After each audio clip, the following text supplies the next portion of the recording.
Hey everyone, welcome to our Georgia suburban homestead. It's been a minute. Um, all sorts of things happening in the new year, and no energy to come live and visit. But I decided to do um, a brief live tonight, and my husband's alarm's going on. So that's what you're hearing. Here he is, turning it off. Thank you. You're welcome. Come say hi to everyone. Hey, y'all. We can see your elbow. You hiding? That delay is so long I can't tell which arm I was using. Yeah. Oh, Suzanne says, "Hey, Charlie." Hey, I'll go get our medicine, then I'll come back. You're gonna go get my medicine. I can wait a little bit, I think. Don't let us forget. No, don't forget. I won't forget. He gets our medicine every night since we're both heart patients now.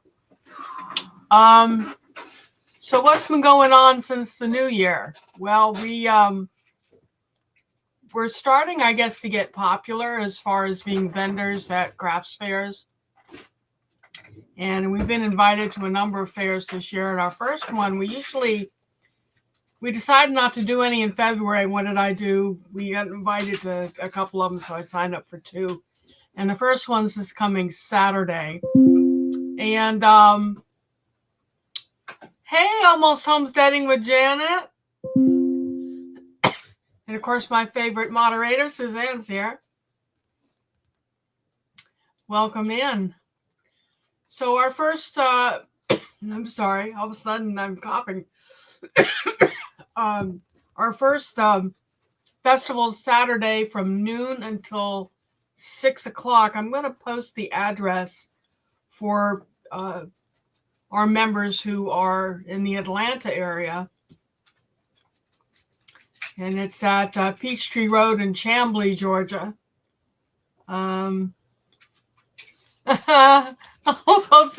So Janet, where do you do your events? I wish I could come. There goes Bamsy. He's leaving me too. Okay, did you give me Huggles? I need Huggles. Okay. How's that? Here's Huggles to you. Huggles to Suzanne too.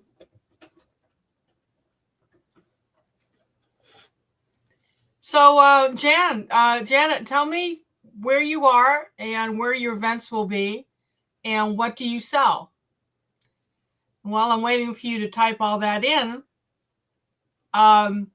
last night, Charlie and I made some of my signature jam. We did my two best sellers. Just when we make jam, it's just 6 jars at a time. I don't like to keep too much inventory on hand, but I usually sell out of both these flavors. And one is a cardamom mango that has no heat in it whatsoever. It's just cardamom mango.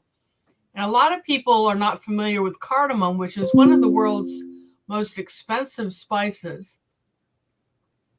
And it just has a really unique flavor, usually associated with curries and Christmas baking in Europe, but mostly in as a flavor in curries, especially from the Middle East and India. So I make jam, and then one of the peppers. Everyone knows I've got a pepper fetish, right?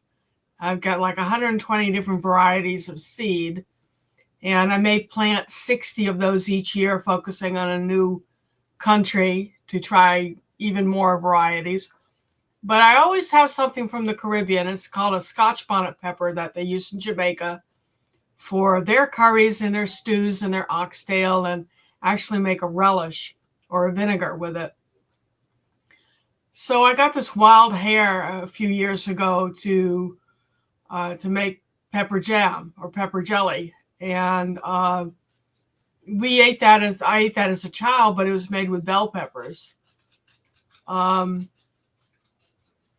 The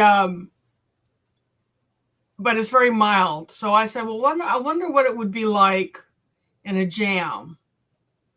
But I already knew enough about capsaicin, or the heat element in peppers, to know that you needed help sometimes with getting past the heat. And I don't know if you know this, but if you're at a restaurant and you get something a little too hot in your mouth and you grab a packet of table sugar, put it on your tongue, it takes the pain out. So I kind of rationalized that the sugar in jam would neutralize the heat, right? And so I knew I had to, the sugar may do that, but also pineapple enzymes neutralize heat and pain. So I said, okay, what the Jamaicans use in their cooking, and some of their cooking is done with mangoes. Makes sense, tropical fruit, tropical cuisine. So I combined the Scotch bonnet with sugar, mango, and pineapple. And when I first started making this, Charlie kind of, he made that icky face, right? He said, that's a terrible idea. Well, I made it anyway, just to try it. And, those of you who can know that you always have just a little bit left over that doesn't fit in a jar, and it's not worth wasting a jar and just, a little bit. So I put it in a bowl, left it on the counter, and he must have tasted it. Well, I wasn't looking, because every night we meet and sit and spend time together watching TV, right? So here he comes, and we snack while we do it. And he sits down, and he's got a jar of the jam. And he opens the jar, grabs a Ritz cracker, puts cream cheese on it and a little bit of this, and proceeds to eat the whole jar of jam in one sitting. Gone. Well, the next night we sat down to watch TV, and he had another jar, and he's cracking it, he's eating it. And I'm like, you do realize we're supposed to be selling that, right? So now I'm down to four jars. Long story short, it's our best seller. People tend to have the same reaction as he did to the initial idea when I say, hey, I've got really, really hot peppers here in this jam. And they're like, and I give them a popsicle stick, and I always have a jar as a taster. Say, here, dip into this. And every time they'll buy at least one jar. And I have several flavors of jam. I do a jalapeno raspberry, and we grow all our peppers, and we actually grow the raspberry. Of course, we don't grow the mango here in Georgia. But so raspberry, jalapeno, really good on chicken wings. Any of these jams can be used on as a meat glaze. And I do a sugar rush peach pepper with peaches, a ají cherry pita, which is the most expensive pepper in the world. And I do that with mangoes. And again, everything has the pineapple in it as well to take the real pain out. And I'm growing a new pepper this year. It's called Marisol or something like that. Anyway, it's from Peru, and it looks like a sugar rush peach pepper, but it's supposed to have the heat of a Scotch bonnet and be very lemony, like outside? Citrusy. Outside? So I'm thinking that, and y'all tell me whether you think this is a good idea. I'm thinking about making a marmalade with lemons. Lemons, pineapple, and this hot pepper. Does that sound good to anyone? Okay, now I'm going to go to the chat and see what people have been saying here. Okay. Oh, Kevin, welcome in. Thank you. And thank you so much for the share. Let's see. David Gregg, good to see you, my friend. Okay. So Janet says, speaking and selling at the local herb society, selling at a master gardening group, and I'm a member of the National Herb Society and is a certified herbalist, so we have that in common. And the Master Gardener Group. Interesting that you're selling stuff there. So you're selling fresh herbs. We do bottle tops and that bottle stoppers. And Charlie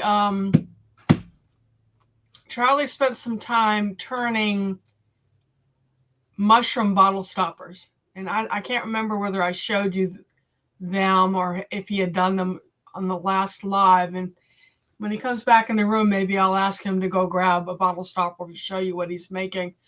But I've decided to, for the festival on Saturday, sell empty herb bottles with the more expensive bottle stoppers, but also rosemary and garlic to stuff the bottles so people can go home and make their oil and vinegar. What do you think about that, Janet? Let's see. She says, okay, selling at an herb fair here, all in Indiana. Well, I wish we were closer because I'd sure come and see you. Let's see. What is the reason for what this year? Word up from Tuber Chat region. Oh, okay. I'm in, North Atlanta, and we don't go more than an hour from central Atlanta too far afield, and I won't spend more than $100 on a booth space. Charlie, can you put your hands on the bottle of vinegar with your nice shiitake top in one of your acorns to show everyone what you're making? Now, there is a website that we're designing, and if you search the internet underneath our business name, which I'll type in down here, heirloom herbs, how's that? And edible flowers.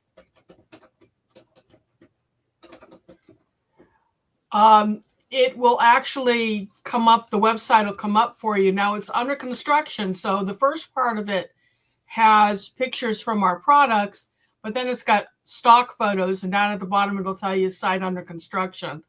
But we've got a few items that are available for sale, but I need to get pictures of these bottle stoppers to show. Now here you go, Janet. What do you think of that? Thank you, baby. You're welcome.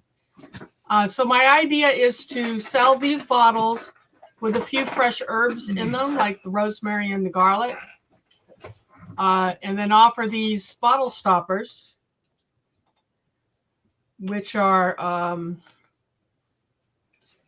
that's Charlie's rendition. That's Charlie's rendition of an acorn. What kind of wood is that on top, Charlie? Wenge? The wenge is at the bottom. The top is something out of the yard. So I thought the dark brown was wenge. Yes, that's what I said. That's the top. And then he says that's some sort of wood out of the yard. It looks like it might be tiger maple. It kind of ripples in the sun. I made one out of maple. You made one. Okay, this is the one you gave to me. Yeah. And it's got a silicone end on it that actually comes off and go in the dishwasher. But that's his acorns. And take a look at that. Is that a pretty shiitake mushroom or what? And this one has the rosemary and garlic in it. So those are two of our many designs. But I just think he did a fantastic job because he just kind of winged it. He went out and just created it. And I'm very proud of him with these here. So let's see. Shared on Reddit. Very good. Yeah, it's really good to see you, David. Now, this is Kevin. Kevin is with Tuber Chat, and he does an incredible service for those of us who have channels. If you have a YouTube channel and you haven't been to Tuber Chat, go register, go join, show him some love. he will help you promote your channel. He will feature you on the screen so people can get to know you. He helps you with your watch hours if you're aiming toward monetization, which I've given up on because I'm just not getting the watch hours yet, but I have the members. But it'll come. It'll come eventually. David loves lemon. So, yeah, do you think a lemon marmalade would be too sour? Between the sour and the heat? I don't know. I'll probably do a really small batch to start with. And unfortunately, Charlie can't help me do a taste test on it because he can't have citrus. Marmalade and fire. Sounds amazing. Yeah, Janet, I think it might be a good idea, but we shall see. Another one I want to try to make this year is lavender lemon mint jam. Now, I love culinary lavender, and if you haven't cooked with lavender, you're missing out. And the reason I think lavender lemon would be good together is because when you make lavender sugar cookies, you put lemon zest in them. So I already know that lavender and lemon pair well together. But what about a jam? This just sounds interesting to me. And lemon rose as well. Culinary roses. We grow our culinary roses. Wish I could pay and not have to do all the volunteer and becoming a master gardener. You know what, David? It used to be, I don't know if it's still true, maybe Janet can tell us, but it used to be if you study for your master gardener certification, you can't charge people to teach your skills if you want to teach classes. And the main thrust of my heirloom herbs business is teaching people how to garden. And I only get $35 a class. But I wouldn't be able to get that. And I want to build, while I'm helping people build their ability to feed themselves, I need to make some sort of an income.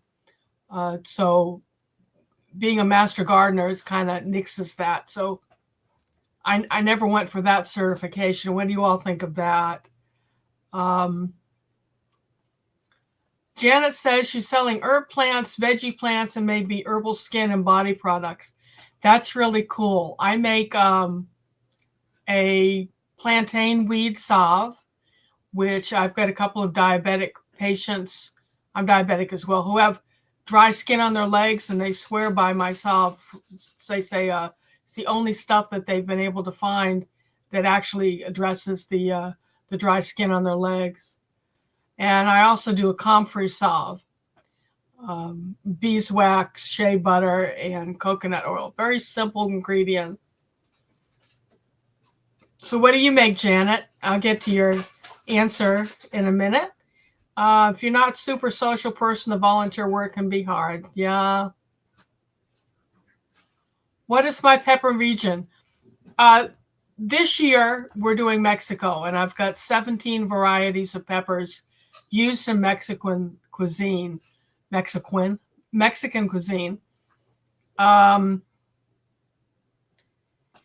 I guess it's kind of appropriate. I mean, I decided to do Mexico last year before any of this craziness with the deportation started. So I guess this year I'll dedicate my pepper growth to Mexico and show the Mexicans a little bit of love that way, because they sure do need it. But we'll get to the negativity in a moment. Let's see. Janet, I live in Indiana. Where do you sell your products? Yeah, that would be good, David. And maybe you can do a review for us. Janet, would you like to come up on the panel with me? If you would, let me know and I'll give you the URL.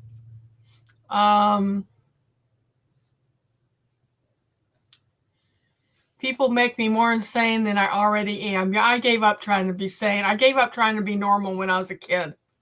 I've always been different. So embrace the chaos, huh? Okay. Janet sells at the Brazil Farmers Market and then over at the border in Marshall. I'm not familiar with Indiana, so Oh, thank you, Suzanne. She found the website. What do y'all think of the website so far? It's, I'm not really good with computers and technology, and that's one of the reasons it's taking me so long to get the website fully stocked with our goods, is trying to figure out how to do it. And I finally bought a platform. It's called Wix, W-I-X. My friend Barry Gordimer with NPR told me that's what he uses for his hand puppet business that he has. And it's just limping along, but we'll get there eventually. There's certain things you can't sell across state lines, so I won't be offering my jam or my salves across state lines. Not at least on the website. You can contact me off website and purchase those. And I take PayPal or cash. See, acorn is cool. Want to see the mushroom ones though. Well, he does more than one type of mushroom. There's the shiitake. And he does one that, if you know what an enoki looks like,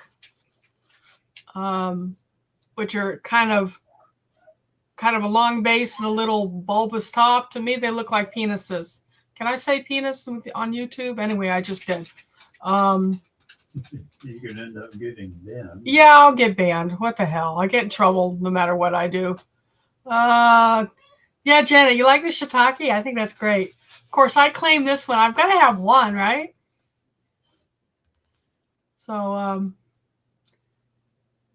Janet, what else do you think I should sell? What herbs should I carry to sell with the bottles? Or do you think the rosemary garlic is probably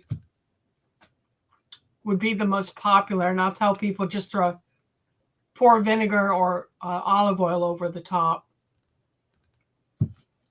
And what would you charge, Janet? Would you think people would pay $25, $30 for that top? And I'm thinking $7 for the bottle with the herbs in it. What do you think of that? Let's see. I live north of Indianapolis, so probably won't be getting down to Brazil anytime soon. Sorry. Love sour and heat. Matches my personality. Are you a hot dude, but you're kind of No. How are you sour? Jana says she has 3 pain creams, 1 neuropathy cream, some dry skin creams, a comfrey and goldenrod wound cream, plantain and jeweled cream for bites and rash. What do you use for neuropathy, Janet? I'm just curious, okay? Because I have neuropathy and I've been using willow bark, which really works on the neuropathy. If Charlie sometimes will rub my feet with it. But when I went in for my open heart surgery, evidently I was a bleeder and I took 4 pints of blood. And I think it's the willow bark that thinned out my blood to make it dangerous for surgery. And of course, with open heart surgery, we didn't have warning. So I couldn't lay off the willow bark for, however long they take you off blood thinners before they operate. But willow bark really works. I don't make the willow bark ointment. She says she has other salves from General Skin, fancy schmancy whipped body butters for people. I haven't done body butters yet. Not as medicinal as I like, right? Yeah, I like producing things that will help people heal. Oh, that's gruesome. Mushroom cloud sign of the times. I actually had that thought, David. We think a lot alike.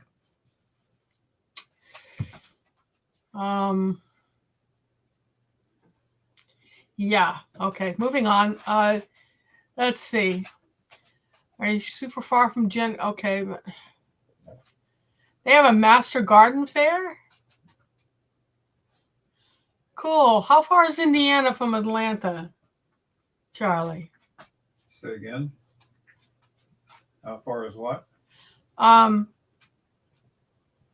far are we from Indiana? Quite a ways. Quite a ways. You're talking about the state, right? Yeah.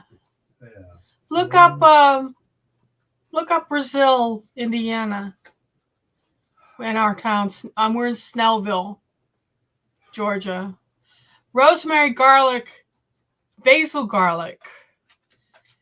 Would you use dried basil? I guess you would with the oil because you don't want the moisture.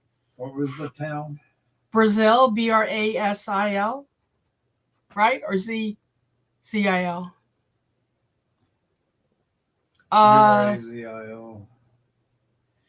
Janet, if you want to put your URL, if you have a URL for your salves, we can go ahead and put that up here to encourage people to contact you. Basil garlic would be yummy, or basil. 8 hours and 30 minutes. 8 hours and 30 minutes to come see you, Janet. I'm trying to think. Dried basil for the oil, because when you put wet herbs in oil, it goes rancid faster. So that's something to contemplate. Horrible at pricing. I know, Janet, that's the hardest thing. I usually try to take the cost of the item and multiply it by 3. Unless it's something very complicated to do, then you've really got to pay yourself for your time. But when you're growing your own herbs and fruit, and you get wood out of the yard, it's hard to figure out what it would be. So I'm thinking $25 to $30 for the lid, because the kit, the plug that goes in the bottom, the stopper part by itself is like $5. So that's $15 right there for just a plain stopper. Okay, for neuropathy, Janet uses lemon balm or an arnica combo. Are you growing your arnica? I think we grew arnica 1 year, didn't we, Charlie? When I was studying for my certification? Maybe. Yeah.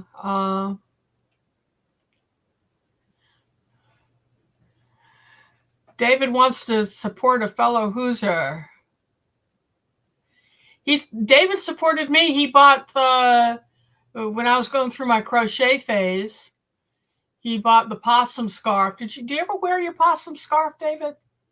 And at the festival we did in December, I finally sold my fox scarf. It had a fox head and a fox tail on it. And somebody bought it for her grandmother. And I told her to put on the Christmas card for my foxy grandmother, foxy lady. Janet says body butters. Say that 3 times fast. Body butter, body butter. Body butter. A bit of a pain in the ass, but fun. How do you get the buttery texture? Are you emulsifying the herb with the oil? How's that done? Emulsification's tricky.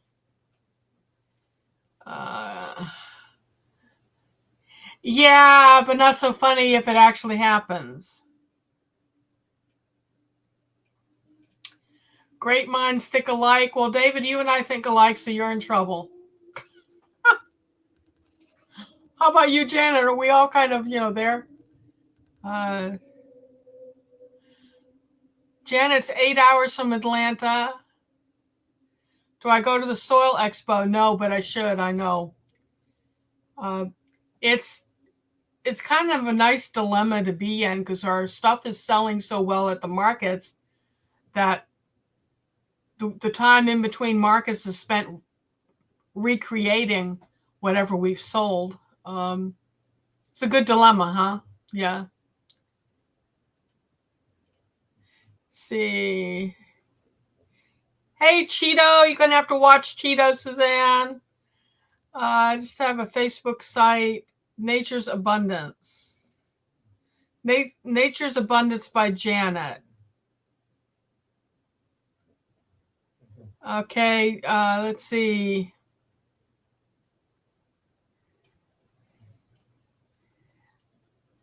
Back to the basil conversation. Yes, you could even leave the basil wilting overnight before you put them in, so it's fresh-ish, but not as hazardous. Right now, I've got a quart jar of dried basil, mixed basil, on my herb shelf that is lemon basil, Thai cinnamon basil, and a Genovese basil mixed together. It really is delish. I wonder how that would be. Would you think that would be good in a vinegar or an oil? Now, the oils I use to cook with mostly are olive oils. And I use Moroccan olive oil, unless I can find Palestinian oil, which is getting harder and harder to find with Israel uprooting all the Palestinian olive groves. To answer your earlier question, the acorn looks like a bit like a short dildo.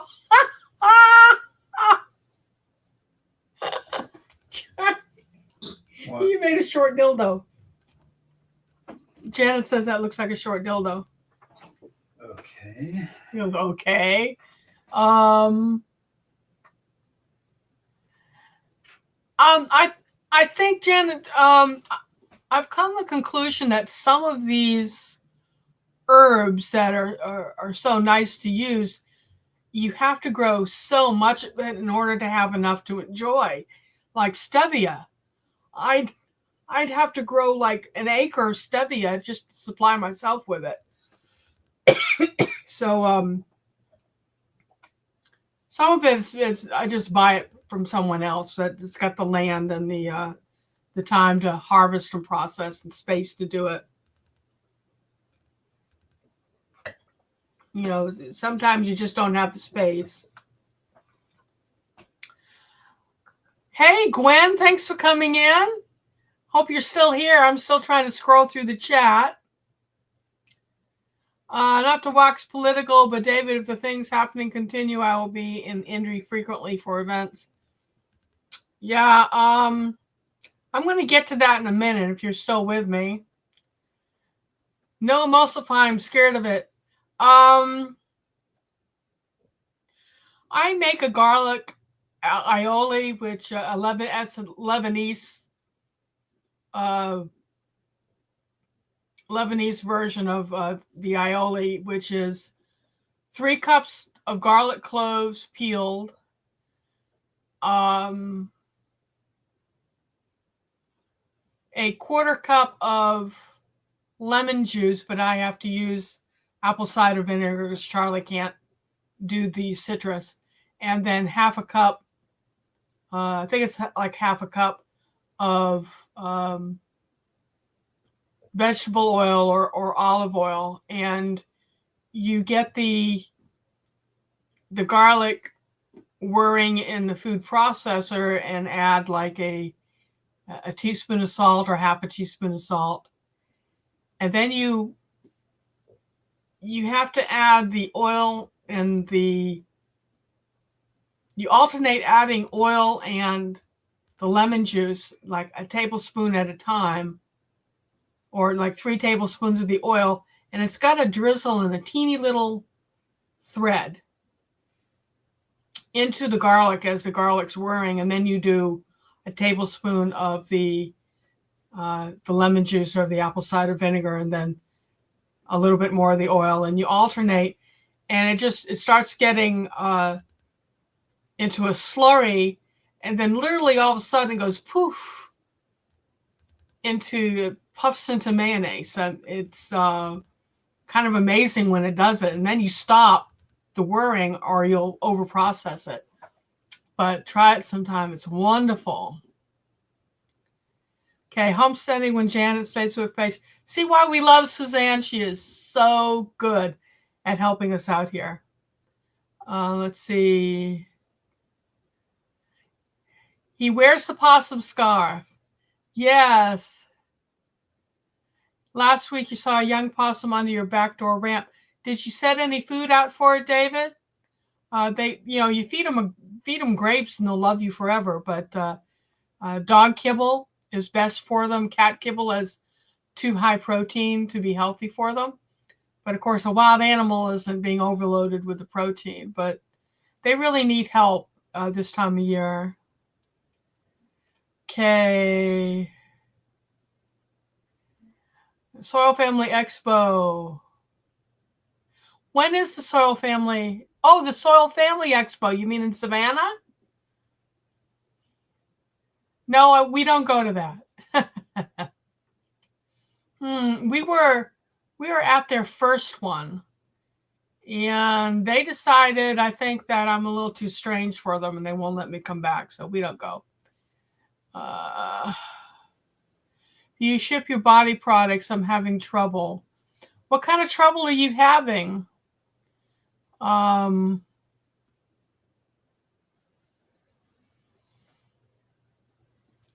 would think if you did priority mail, the small box priority mail, depending upon how big your packaging is, we use the little discs. Let's see. I used to keep one in my desk drawer.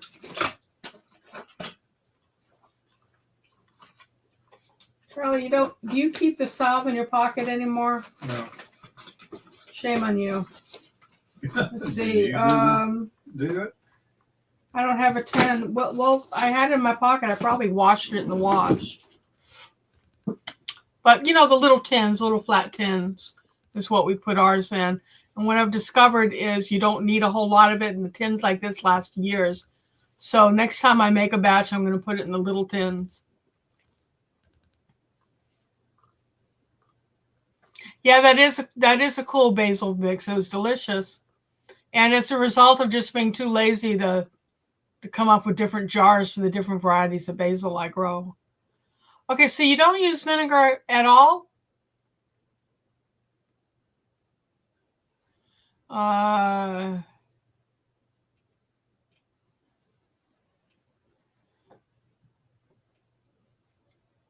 Let's see. I feel like I need an acre of calendula, chamomile, and lemon balm. Yeah, my lemon balm has taken over the walkways in between my hugelkultur bed, which smells wonderful when you're out there working the garden. For the life of me, I can't get chamomile to thrive here. I don't know what I'm doing wrong with it. But the calendula, or calendula, however you want to say it, I put in between things in the garden because we practice IPM, integrated pest management. It works. Feel like you need 50 acres for my own sanity. Yeah.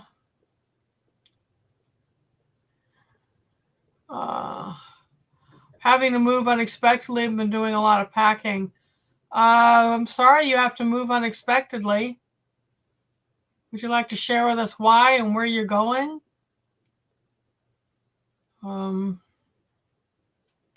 Yeah, that's really bad. I'm so sorry. Oh, about her garden dark because she just got it to where it was working good for her. Sorry to hear that.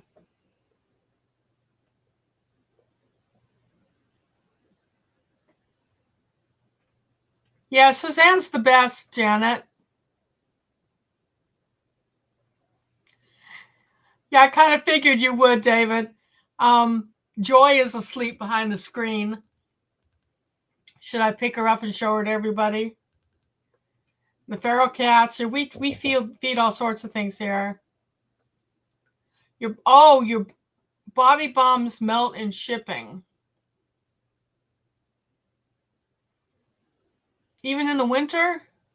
I'm wondering if you stick a little ice pack in the box with them. What do you think? Like a little a gel cooling pad?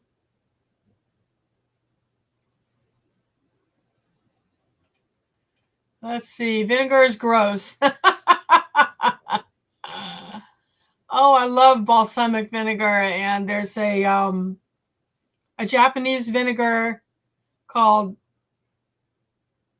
udon or something like that. That is a plum vinegar that I love. I adore it. Bella's Whisper Farmstead, thank you for coming in. Welcome, welcome.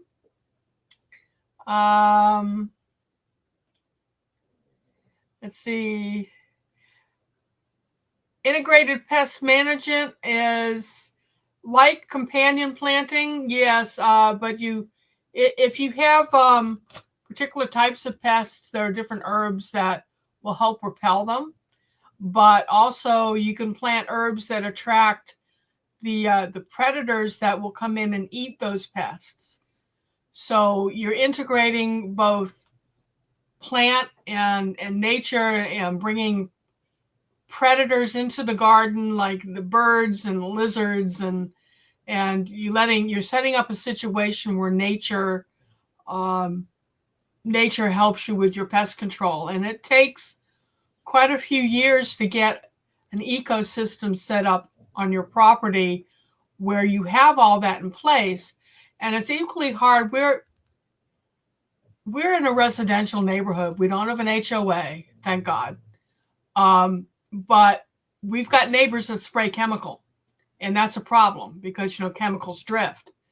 But we finally have gotten, last year and the year before, have gotten to the point where our IPM is actually working for us. And the only thing we haven't been able to figure out how to control is vine borers, which make it almost impossible to grow zucchini and summer squash, and cucumbers. After the cucumbers have been in a little bit, they get those vine borers.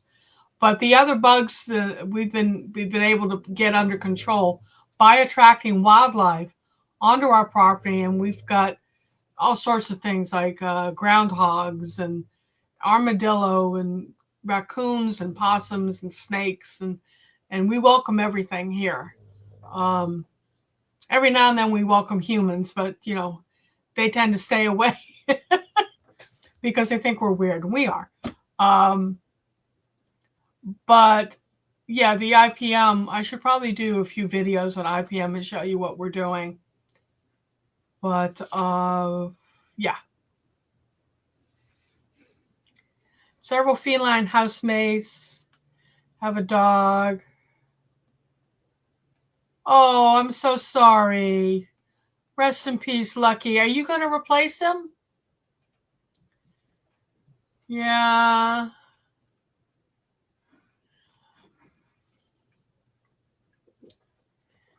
I'm sorry I'm a little behind in chat. Oh no, Gwen. Yeah, that sucks. If I had open property in Florida, I'd say go live there. But I've got 2 good renters right now. Let's see. Oh, they still by law have to give you 60 days notice.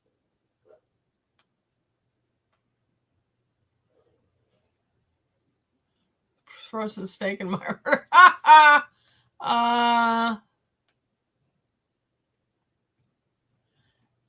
Oh, sorry.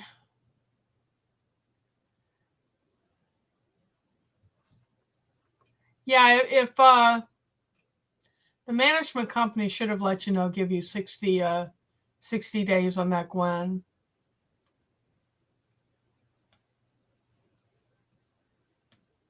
Oh my goodness. That's illegal, Gwen. That's illegal. Once you get settled in a new place, I'd sue them for the cost of moving. I really would. About this, how you set up your garden. Yes, I have videos. The channel is 3 or 4 years old, but if you go back into my video library, I start out with the tour of the property. My very first couple of videos is taking you on a walk around our property. We have 3/4 of an acre. And then one year we decided to put raised beds in the front yard, mostly to irritate someone who kept turning us into code enforcement. And code enforcement came out and said, you're growing food. As long as you make the landscape pretty with it, it's okay. So we put up stone-lined rectangular raised beds, and I did a couple of videos on straw bale gardening, which I swear by. And actually, Bobby Black over at Black's Tropical Homestead said it was the best. My first video on the straw bale gardening, he paid a really high compliment. He said it was the best video tutorial on straw bales that he had ever seen. And that's still up, and we have that one. And then I guess about a year later, we showed you how to do the second round of straw bales and how to utilize that. But I have never had a crop failure in a straw bale garden. And you get to build your own soil. You know what's in the soil. You know it's going to be successful. You can opt whether you want to use commercial fertilizer or use your own compost. And I show how to do that to give you a lengthy answer to your question. Have you tried planting in straw? Then your next one, straw bales to avoid vine borers. We've had vine borers show up in the straw bales, yes. But I think Georgia is this part of Georgia is the capital, vine borer capital of the world. Really, they're so bad here. Weird people are cool. Well, I'm as weird as they get. Yeah, Davis, the squash that we've been successful with have been things like tromboncini, which is the squash that has, it's like 3 feet long. And actually, when you pick it young, it tastes like zucchini. But if you let it mature on the vine, it turns into like a butternut squash pumpkin color. And we kept one. We picked it in August, and we didn't eat it till the following August. It was still good. So they really store well. And it's probably, for that reason, a good survival squash. The leaves are tremendous, huge. One vine goes like 80 feet. You really have to have space to grow it. So we do the cattle panel trellises, and it goes up over the trellises and then hangs from the trellis. You can eat the leaves. You can treat them like a green, but the stems are so hairy that the vine borers don't bother them. Year before last, Adrian at Indiana Backyard Gardener suggested that I try a trap crop for the cucumber beetles. And a good trap crop is the blue Hubbard squash. So we planted a blue Hubbard, and in front of the blue Hubbard, we planted Georgia candy roaster squash, chayote, the tromboncini, and one other. And sure enough, the vine borers didn't bother that. They all went to the Hubbard, and they didn't kill the Hubbard. And we got like 1 or 2 blue Hubbard squashes out of it, and those are yummy.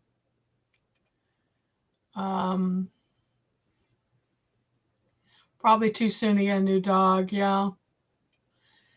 All our animals, most of our animals are getting old. And because I've got the heart problems now, and Charlie has heart problems, he had a coronary in September, and he's just now finishing up his cardiac rehab.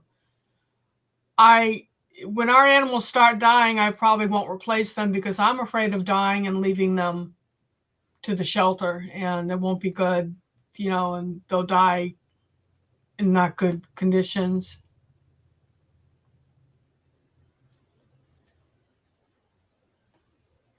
Yeah. Greenland Quilter, welcome, welcome, welcome. I'm sorry I'm a little behind in welcoming people. Hello. Suzanne knows everyone's name. I'm so impressed. I'm so impressed. My realty company hasn't been upfront about it. They haven't served a notice, just informed us in an email. Gwen, you've got some legal recourse. Keep copies and dates of the email and the fact that the property sold. If you can find out when your landlord actually died, document all of that and go talk to an attorney. That's what I would do. That's what I do. You've got some legal recourse, girl. How's the weather in Georgia? Well, it was kind of overcast today. Right now it's 60 degrees. We went from having nights in the teens to nights in the 40s, and now it's nights in the 50s and 60s. But after this weekend, we're expected to crash again with cold temps. Our power bill for January went up $200 because it was so cold for so long. And all the people around me are complaining. I've got what's called the Nextdoor app, and everyone's like freaking out on how much their power bill went up for the month of January. But you get temperatures like that, and you're going to spend more money heating your house. But two other elements that made us go up is when it's that cold, we heat two greenhouses. We've got two 25-foot long greenhouses. One of them houses our tropical fruit trees. We've got oranges and kaffir lime, because I do a lot of Thai cooking. We've got curry bushes that are like 6 foot tall. I've got cardamom and Barbados cherries in that one. Kumquats. Trying to think anything else I have. I've cut way back on my trees. And then in the other house has my benches where I start my seed. And of course, I start my pepper seeds in January and February. So we've got to keep the heating mats on those to keep them 75 to 80 degrees for the tropical peppers.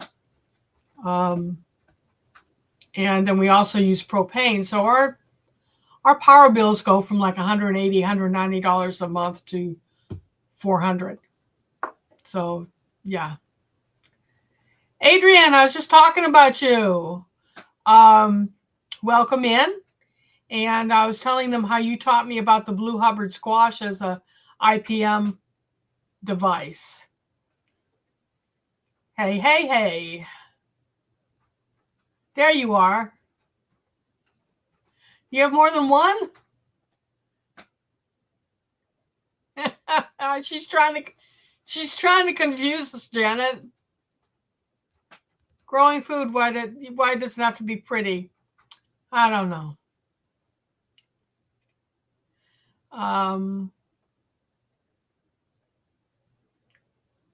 Let's see. Let me try to catch up.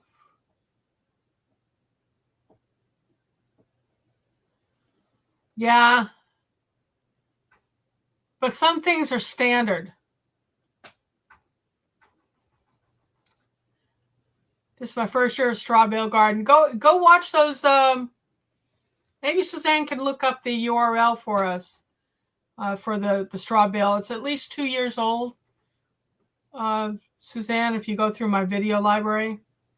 But of course, I think you can do search. If you go to my my home website, my home YouTube channel, and under search, type in straw bale gardening, it'll come up.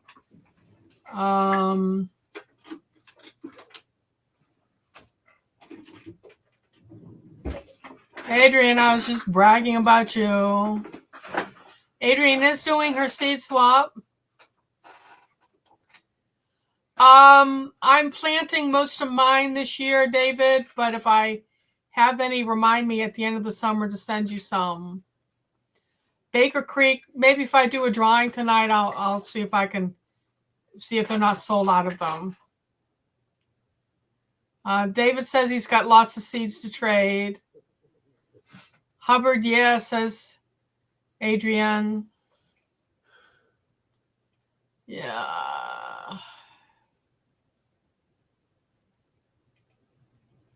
Wish I like all squash. You sure? Have you tried all the different types of squash? Let's see.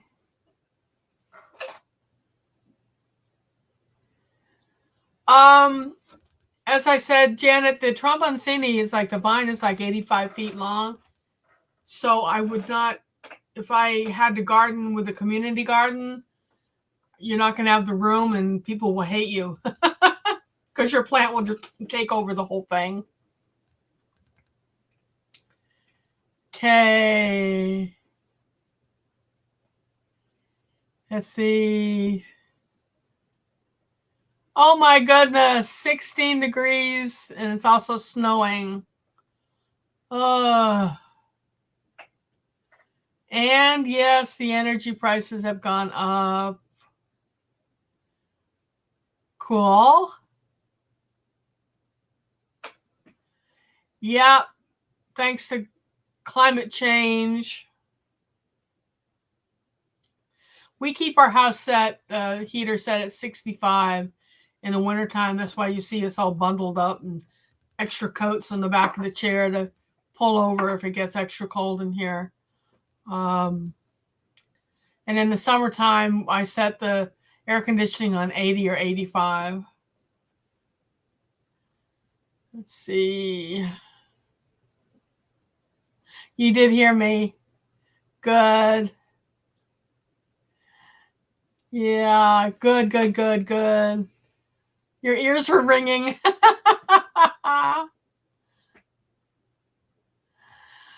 You like okra a lot, Katie? My mother only knew how to boil it with tomatoes, and to me it tasted like an acidic mouthful of snot. So I never liked okra until I moved south. I grew up in the Boston area and met my Alabama boy over here, and he does a fried okra that is not breaded. He just puts it in a cast iron skillet. You might use a little bit of butter. Do you use butter or No. vegan butter? No. You just. How do you do it, Charlie? Do you use any type of oil or anything? Yeah, you got to use oil. So he says he uses a little oil and a little bit of salt, and it's wonderful. He'll fry it until it's almost crispy, and it's delish. I can eat like a huge bowl of it. I can't get enough of it. So this year we're gonna try a lot of okra. I as you saw, hopefully you've been watching my videos. Recently, the last week or so, I did one on seed saving, and I cracked the pods that have been in my garage all winter. Yeah, I've got quite a bag of seed that we probably won't have the room for all of it. So if you want some okra seed, let me know. Lots of butter on it. We use, we have to use vegan butter. It's Earth Balance that we use. It tastes really good.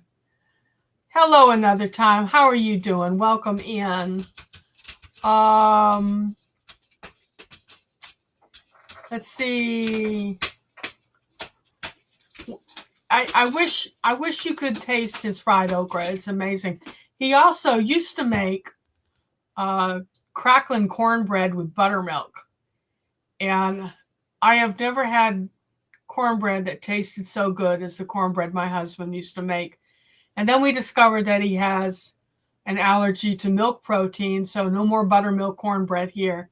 But I mourn not being able to have his cornbread. Adrian says she loves pickled okra. Well, when I was pregnant, the first time I was pregnant, I craved two things. Pickled okra, and his mother pickled okra like crazy. I ate gallon upon gallon of pickled okra. And then I also craved horseradish. I had to have horseradish on everything. And now I can't look at pickled okra. My stomach just flips. But I still like the horseradish. Oh, let's see. Best ever fried okra, cooked with whole okra on top of peas. They were never slimy. And your mom was from Alabama. Where in Alabama, Katie? Charlie's from north of Huntsville.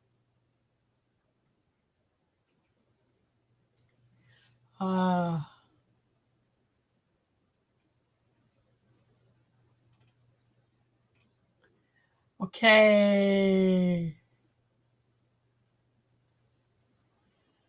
I don't know if it's the argument from Strawbill Gardner.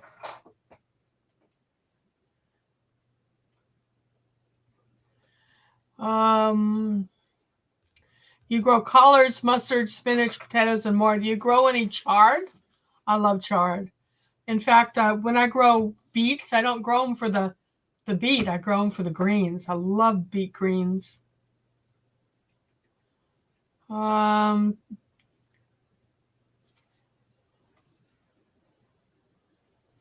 Yeah.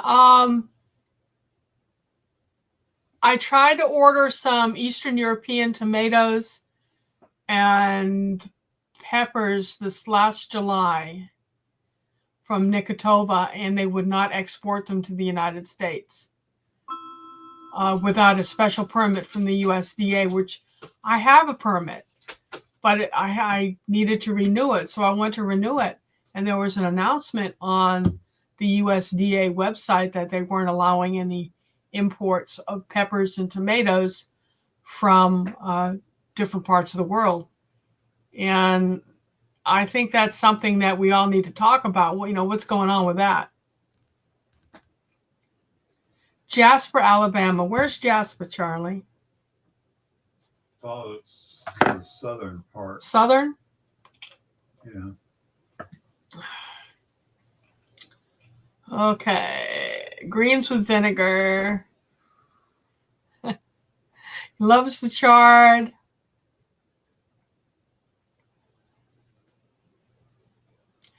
Oh. Rutabagas. Oh my God. My mother would serve that every year at Thanksgiving because it was part of the original Thanksgiving meal that was served with the Native Americans and the Plymouth Rock people. My family was at Plymouth Rock, actually, came over on the Mayflower flotilla. And were the first to rape, pillage, and burn the Indians. But we remember the natives every year by eating their traditional foods at Thanksgiving and telling the real story of Thanksgiving and how we came to survive. And I think we're probably in the minority of the people who celebrate the holiday that took time to realize what the holiday really was and the sacrifices the natives made for us.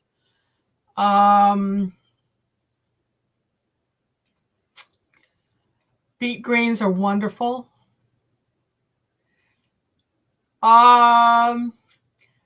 David is a retired pharmacist, right, David? Tell me why I'm not supposed to eat the leafy greens as much with a heart condition. I think it's a blood clotting issue with it, so I had to cut way back on that. I made a big order recently, and they're still not doing tomatoes, peppers, and some squash and pumpkin. It's an import thing that I have a feeling the big seed companies, Adrian, have a hand in us not being able to import these seeds from overseas because people were discovering that not only can they get better prices for the seed, especially from the Ukrainian company, but better germination rates. So I have a feeling it's a competition thing. And of course, with the administration in place now, it's going to get even tougher. And I'll talk about that in a minute. We'll go through my seeds and find the beefsteak tomatoes from Nikotova. Okay, this is a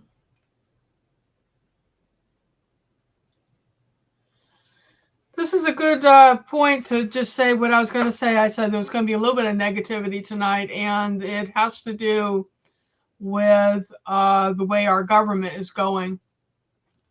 I think it's going to be increasingly dangerous to say anything publicly and criticism of it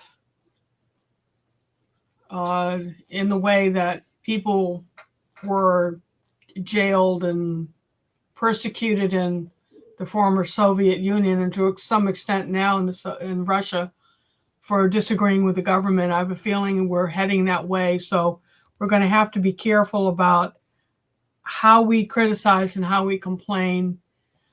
But I will say that those of us who homestead and garden, our skills are probably going to be the key to survival. And with the farm workers not showing up to do work or being deported, and then problems importing seeds and doing that type of trade. I think we homesteaders, especially those of us with YouTube channels, as long as YouTube doesn't start censoring us on what we're saying as homesteaders, we need to share with people how to seed harvest, save for seed. How do you process your seed? How do you store your seeds? And services like Adrian's Seed Swap that she does every year may be the only way we can retain some biodiversity, which is really, really important, and will be ways for us to not only feed our families, but encouraging our neighbors to begin growing things. And what I like to tell my neighbors who are on residential sized lots, or even people in townhouses that maybe have just a patio out back big enough for a grill and a couple of chairs, to grow vertically. But we all need to start encouraging each other to grow our own and to do the seed swapping and seed saving. Everyone's yard is different. Some may have more shade, some may have more sun, which means they can grow different things. And if they'll grow what they can grow, and then you can swap and share your food and share your seed, I think that's going to be key to our survival while we figure out what kind of a country we're living in and what kind of a world that we're leaving our children and grandchildren. But the key is going to be survival. I don't know if you all agree with me or not, but it's just watching the train wreck that's in Washington right now, and the fact that it's extending overseas. I know I stay terrorized. I am terrorized. I'm totally, Charlie will tell you, paralyzed with fear almost. One of the reasons you haven't seen me online is I'm having a hard time dealing.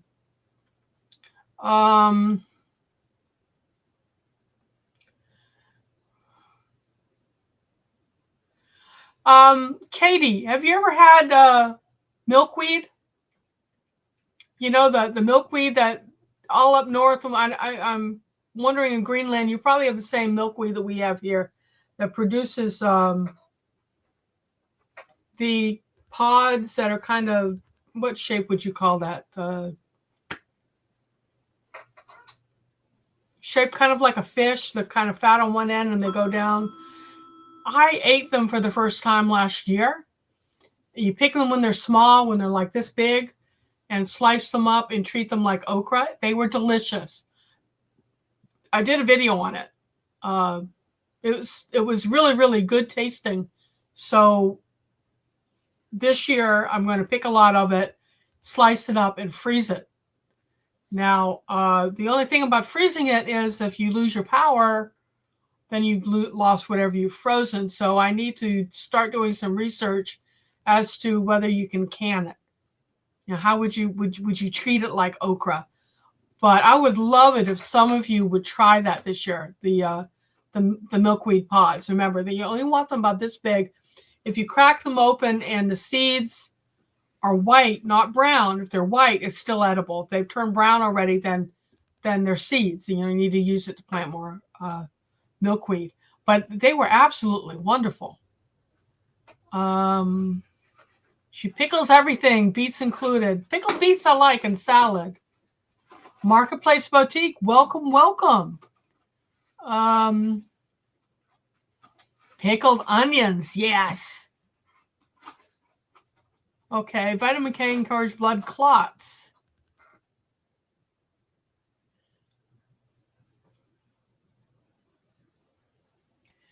So I guess I should limit. I'm not going to totally take them out of my diet. I mean, I asked my cardiologist about that, and he didn't say to totally remove them, but to limit my consumption. No. Amen, sister. Amen, sister. Okay, so Charlie, David says that vitamin K in greens interferes with blood thinners and cholesterol meds. So yeah, they're every now and then, maybe once a week or so, instead of just about every night. Huh? They have opposite effects. Yeah.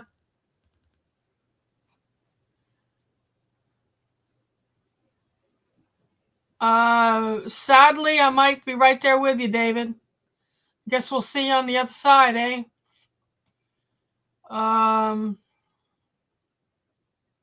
Mutual aid and trade barter are going to be so important. I agree. We need to all get over ourselves looking at people who look different than we are and thinking that there's any difference between us other than pigment and language.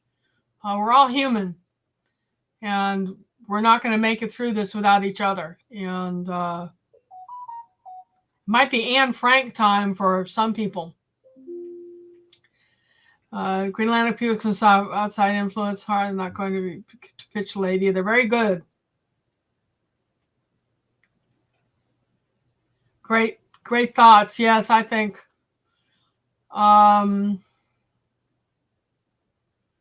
Yep.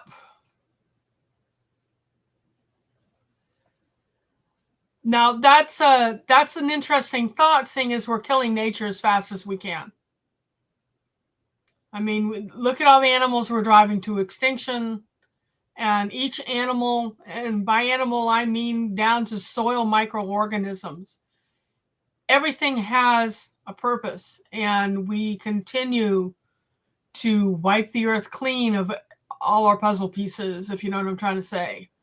So how are we going to survive off nature when we were killing nature off? I know I'm such a positive person here. And Adrienne makes a very good point here. We need to encourage kids. We need to encourage kids to garden. And you know, children who don't eat vegetables will eat what they grow. So if they watch it, they plant a seed, they watch the plant grow, they take care of it, they harvest it, learn to cook it. All of a sudden, they're eating it.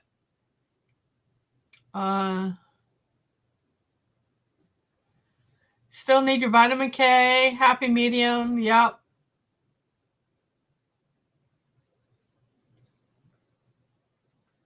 Yes.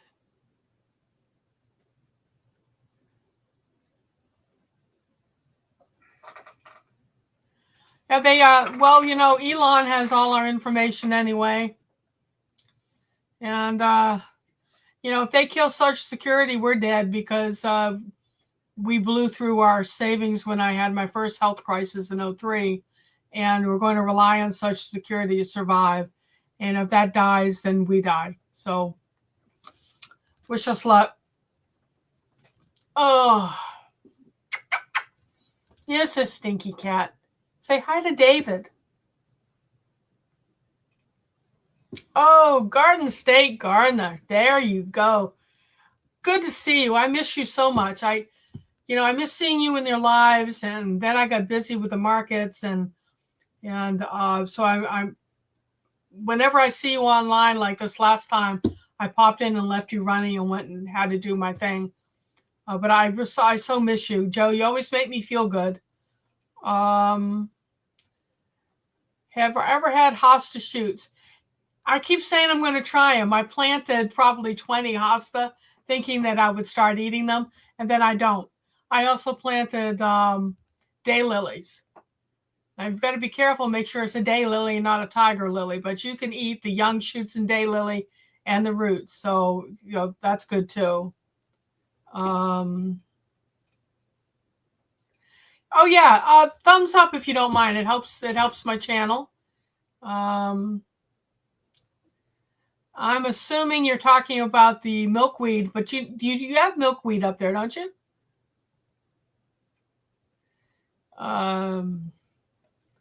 My problem, Suzanne, is I cannot stand the texture of canned vegetables. I'm sorry, but I'm going to have to.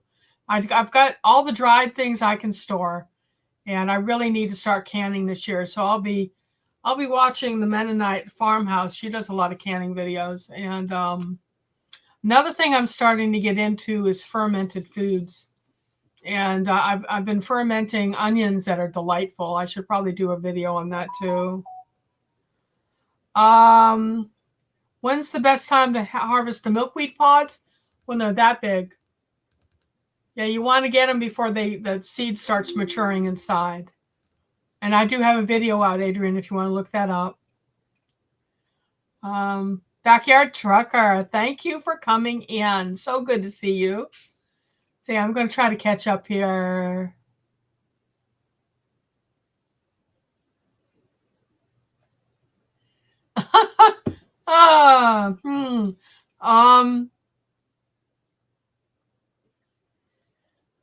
Radish root. Gwen, I discovered roasted radishes. Slice them, douse them a little bit of olive oil and salt, and roast them in the oven. Oh my gosh, are they good. And a couple of years ago, I tried black radishes, and I added garlic powder to them and roasted them the same way. What a gourmet level treat that was. Now, I planted black radish last year and didn't get any, but then again, I was flat on my back recovering from bypass surgery. So if they came, they came and went before I got back outside. So I will be planting them again this year, and that's a black radish. And you let them get about that big. Yeah. What is the purpose of humans? I think we're destroyers. I really do. We're parasites.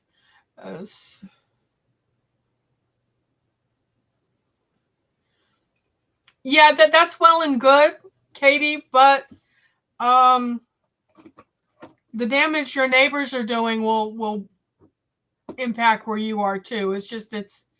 We live in a giant bowl, okay? And even though you throw a rock in that pond over here, you're going to feel it over here. The ripples will reach you.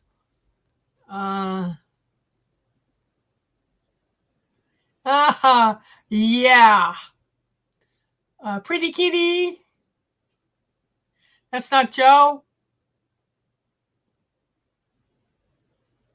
I'm sorry you're not Joe. I still miss Joe, but welcome anyway. Dandelions are wonderful. Okay. Some people call me Joe. You're Robin. Okay, sorry. Welcome, Robin. Let's get to know you, right? Dandelion vinegar. What's that like? I boycott the Super Bowl every year. I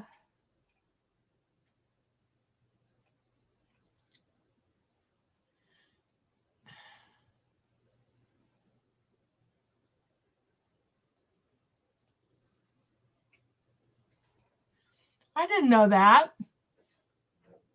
They're only found where humans are? Sauteed radish. He is, and he will.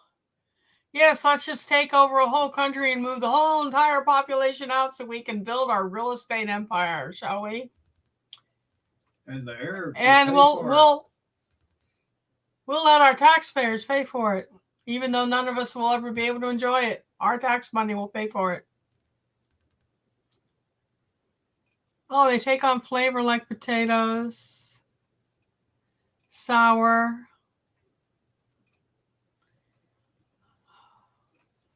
I'm scrolling.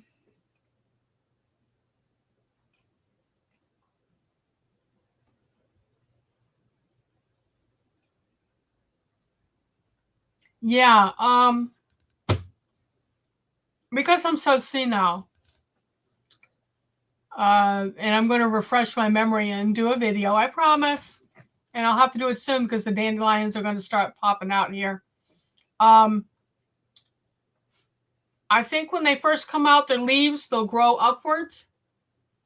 And as they improve the soil and loosen the soil, the leaves go flat, or do they start flat and then go upward as they've done their job?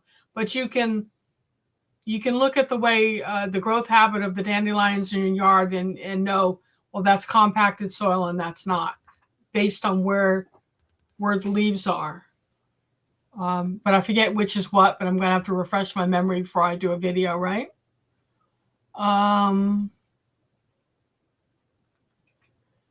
Let's see. Sauteed radish and spinach. That sounds good.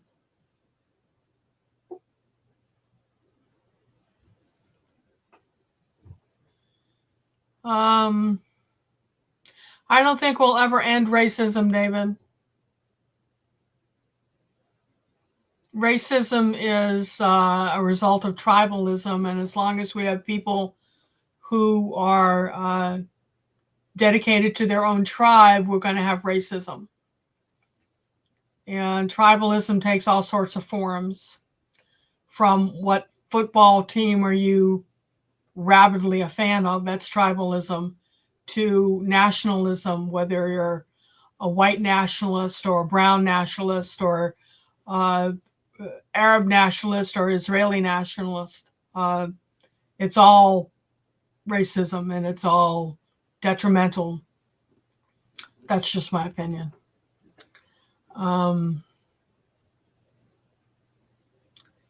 Yeah, we think we'll have to do something like that, Suzanne. Maybe we can get together and come up with a list of things and do one per video. Another good soil breaker and nitrogen fixer is fenugreek. Show of hands, who knows what fenugreek is? Oh my God. Adrian, I let my burdock go to seed and forgot to go out and clip the pods last year. I'm going to have burdock everywhere, and that seed is viable for 80 years. Yeah, 80 years.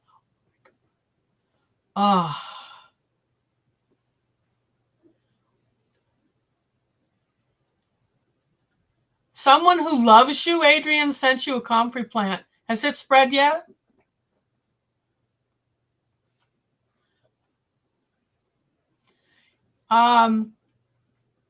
Katie, comfrey is an herb. You don't want to eat it or ingest it because it goes after your organs. But used topically for bruising, broken bones, aching muscles. It's wonderful for that. In the garden, it fixes minerals and calcium with your plants. You put it between the plants, or you steep it in buckets of water and ladle that, or you add it to your compost to add nutrients to your compost. Comfrey is a wonderful plant.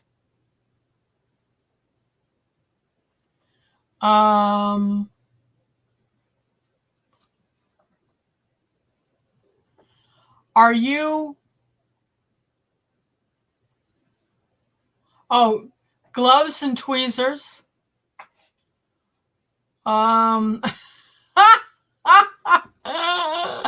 Very carefully. No kidding. No kidding. Burdock root is so good, and you can, if you dry the root and slice it, it keeps years in a jar, and you can use it as put it in your soups and your stews. I make pickles with it. It's good stuff. Legumes, yes, yes, yes. Well, I said I was only going to be on for an hour, and it's been an hour and a half, and we have got to go to the garage and do inventory to see what we have available to sell on Saturday. So I'm going to have to sign off. And but we've covered a lot of ground tonight. And I kind of feel like I need to promote my favorite gardening book,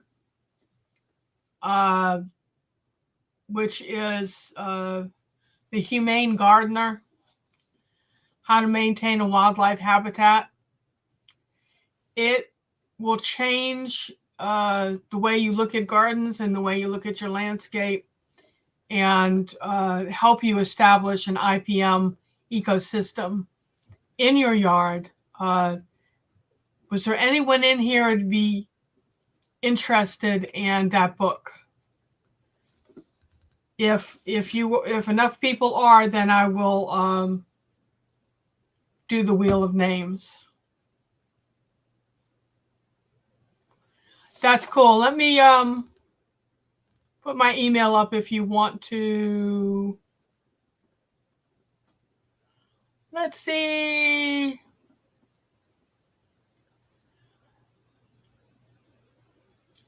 Forget the 5-minute part of that, but that is the email. Okay. So it's The Humane Gardener.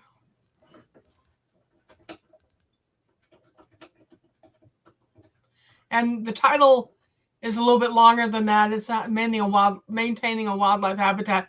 The author actually interviews some people I personally know, about their transformation into humane gardening. How do you coexist with your weasel? Okay, let me see. Wheel of Names. Okay. Let's see if I remember how to do this. Present. Your screens. Wheel of Names. All right, so whose names am I putting up here? Let me see, guys. Who's interested in the book? Scrolling.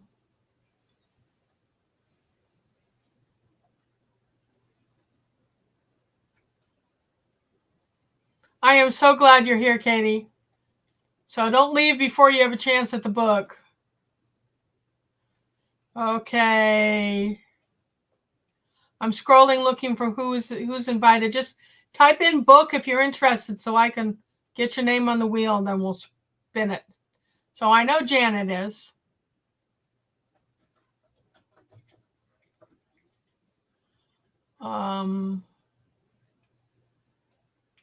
Robin.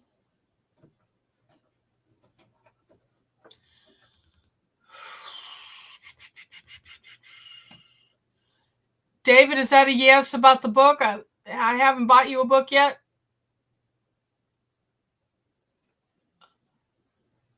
Gwen, David.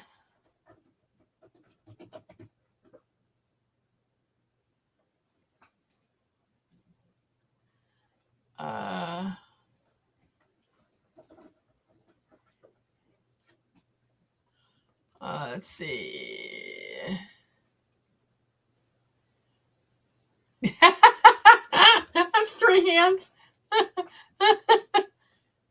Janet. Katie, I've got you on there, don't I, Katie? No. Katie.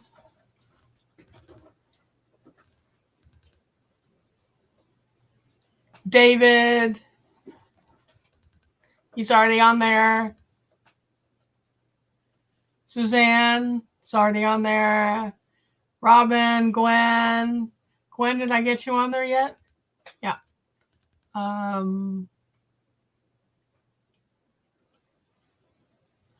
Okay, Suzanne posted a link to that. Let me make sure that's the right one.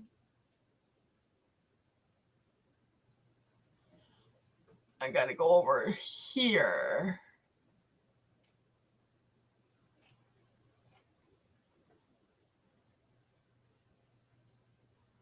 That's it. Yep, that's the correct book. Alrighty, are we ready?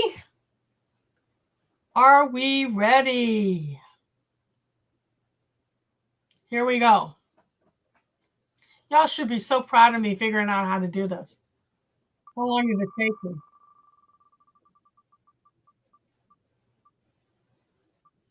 Ah, Adrian.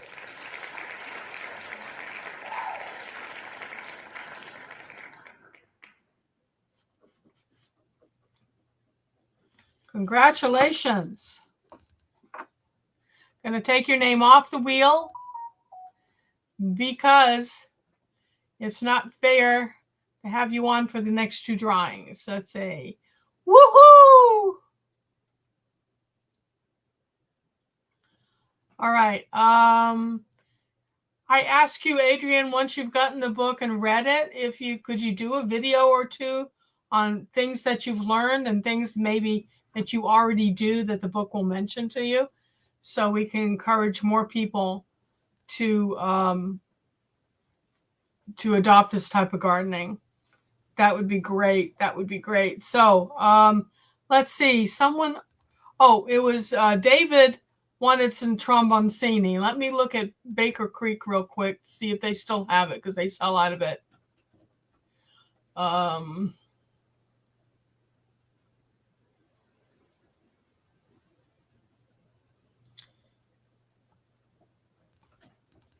Oh, come on.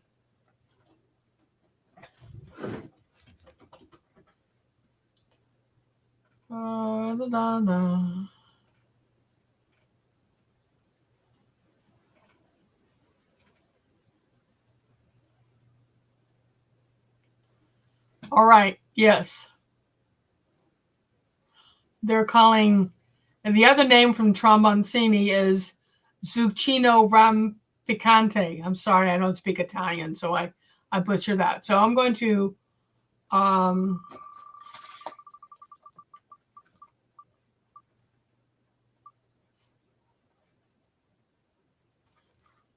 Gwen, do you want these, Gwen?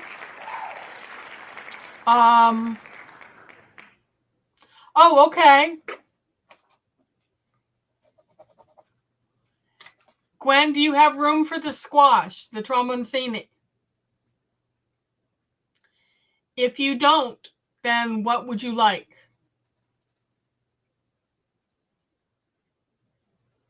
Is Gwen still here?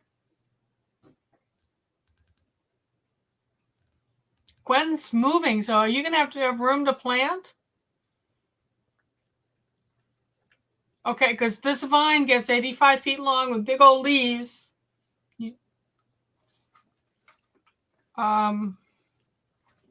You'll have to email me, Gwen, your new address, okay?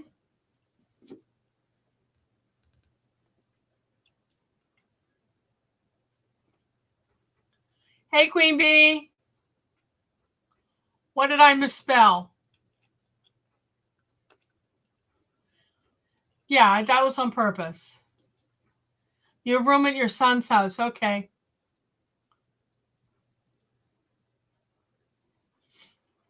Okay. Let's see. What else? I have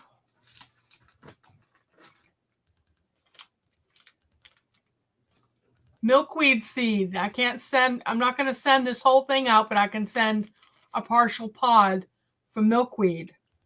So for the people who are her names on the list, how many of you, is anyone on this list that is not interested in milkweed, or if there's anyone in the chat that wants their name added, please, I'll give you a minute to say it.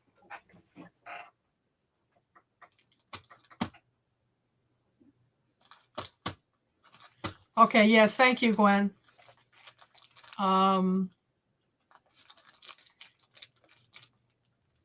Is everyone whose name on this list would like some milkweed seed? Okay. Katie doesn't want it. No, that's not what I wanted to do. Don't pay attention to that spin. did an airhead thing. Oh, okay. Okay, Suzanne doesn't want it.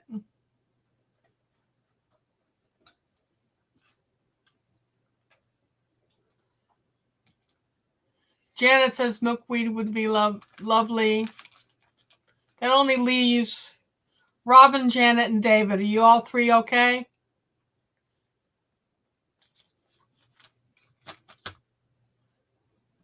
Or if you'd rather have mullein, let me know. I've got plenty of mullein seed too. Okay, I'm going to spin.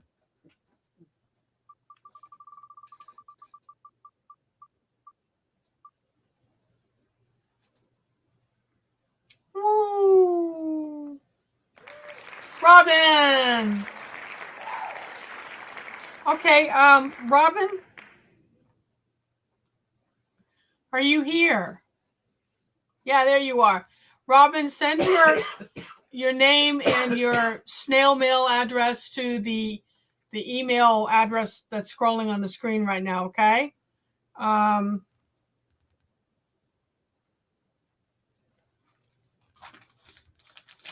Okay, so that's 3 winners. I want to thank everyone so much for coming tonight. Again, if you're in the metro Atlanta area,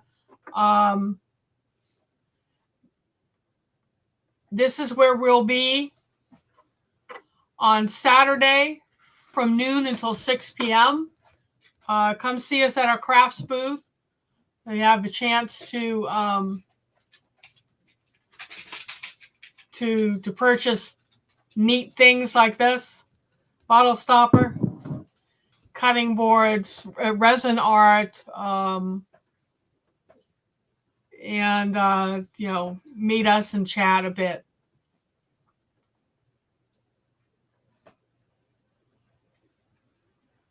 Do I still have my other channel? Yes, I do. And I haven't done anything with it this summer. When I created the channel, my idea was to talk about the paranormal because I actually I guess you'd call me a clairvoyant or an empath. And I have throughout my life had many paranormal and continue to have paranormal experiences. And my brush with death this spring with my heart problems wasn't my first, but when it happened, I really just get this feeling I'm not going to be around very much longer. So I decided to tell my big story, which was when I actually died and spoke to God and what he told me.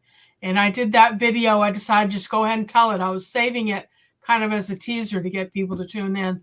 But I went ahead and told my story this summer. And I haven't done a video since. I hate to say because I've been waiting to croak, but I just feel like it's imminent. Does that make sense? I have a lot more stories. I have stories as a journalist that I can share that make people laugh or to shock you. So I'm kind of working through all that. And then with the elections and what the condition the country's in, I haven't been able to bring myself to share anything on that level because it is highly personal. It is an emotional thing for me and just hard with everything else that's going on in the world. Right now I'm dealing with my health issues, Charlie's health issues, finally getting enough energy to do some gardening. I just set up some straw bales, starting some new straw bale gardens this spring. And then trying to get enough inventory up from my market. So it's just been a little bit busy, but do go on over to I Died NDE, listen to my story. And if you want to tell your own story or share some paranormal experiences, send me an email and we'll do an episode. But other than that, I'm just kind of hanging on and I volunteer with refugees and refugee relocation, and my Afghan people are kind of in a panic, and I try to do emotional support with them. The program that brought them over here, and these are people who helped our soldiers survive over there in Afghanistan that we airlifted out. Our doofus in chief cut the program that's helping them get on their feet here. They cut their status, just ended it. And we're trying to deal with how to help them survive until they get on their feet and can afford to live without a little bit of assistance. And it's just very frightening all the way around. So, thank you, Janet.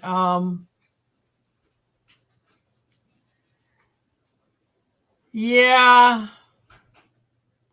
Afghan people have got to be terrified and so heartbroken. Yeah, they when they first came over, they were on some sort of an emergency status as immigrants. That other immigrants, it takes an average of 7 to 10 years to go through the vetting process to come in. So when you meet someone who came over who has refugee status, know that it took them a decade to get here. Okay, well, the Afghans we brought straight in. They'd already been vetted by our military when they helped our military out, right? So they were brought in under the special status, which only gave them X number of months to apply for green cards and to get jobs or whatever. And they were able to be placed in jobs. So they began paying their taxes right away. But the jobs they tend to get placed in are minimum wage. And you know what costs an apartment nowadays, that's not going to sustain them. Some of them brought family members, 6, 7 kids. And you can't support a family or pay for an apartment on that, right? So, hey, David. Oh, my gosh. So good to see you. So then they got put on what's called parole status, parolees, because their time was running out and the government didn't process their papers in time. So then they became parolees. Well, one of the first things this guy in Washington did was kill the parole project. Or the parole status, if you remember back. One of the first things he did. So now they have no status, which means they can be picked up and sent away. Great way to treat people that kept our soldiers alive. But you're going to get me on my soapbox. So we're trying to deal with it. And we've got Ramadan coming up. And it's a time when Muslims give to charity in a big way. And I'm trying to encourage local mosques to adopt an Afghan family and actually help them survive until we can figure out how to get them their green cards. Because none of these people are sitting on their butts. They're all out there working jobs that we don't want to work and not making quite enough to quite make it. So they're hurting, we're hurting. It's going to take all of us. So everyone, give David Corey a big smooch. I'm going to give you a Huggles. Huggles, David Corey. And with that, I'm going to end the live stream. And thank you for coming. If you want a prize and you have a new address or I don't have your address, please email me your mailing address and your real name and tell me what you won. Because I'm senile and I won't remember. But be blessed, everyone. I'm going to try to do this again in a couple of weeks. I can't promise. It depends what's going on, but I'm going to try to do it again in a couple of weeks. So I love you all. Let's be good to each other. Lean on each other to get through some hard times that are coming. Okay? And so good night, everyone. Be well. Bye.